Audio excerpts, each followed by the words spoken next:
জাতীয় সরকারের পক্ষ থেকে ঘোষণা করা হয়েছে। আমরা স্পষ্টভাবে বলতে চাই, সেনাবাহিনী এই ধরনের কোনো কারফিউ বাস্তবায়নের জন্য মাঠে না নামে। যদি মাঠে নামে তাহলে সেনাবাহিনী স্পষ্টভাবে অফিসিয়ালি জনতার বিরুদ্ধে দাঁড়াবে। আমরা চাই না সরকারের এই ষড়যন্ত্রে সেনাবাহিনী পা দিক। সেনাবাহিনীকে জনতার বিরুদ্ধে দাঁড়ানোর যে ষড়যন্ত্র সরকার রচনা করছে সেটিতে সেনাবাহিনী পা দিবে না, এই বিশ্বাস আমরা রাখতে চাই। আওয়ামী লীগ আজ সারা দেশে তাদের খুনি বাহিনীকে নামিয়ে দিয়েও ছাত্র জনতার প্রতিরোধের মুখে টিকতে পারেনি।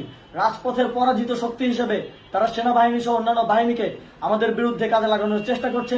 এই চেষ্টাকে, এই ষড়যন্ত্রকে ব্যর্থ করতে হবে এবং আগামীকাল সারা দেশে মসজিদে মসজিদে ঘোষণা দিয়ে ঢাকার উদ্দেশ্যে আপনারা রওনা হন। প্রত্যেকটি পরিবার থেকে অন্ততপক্ষে একজনকে ঢাকার উদ্দেশ্যে রওনা করে দিন, এই ইতিহাসের সাক্ষী হতে, একটি নতুন বাংলাদেশের অভ্যুদয় ঘটানোর একজন কর্মী হতে।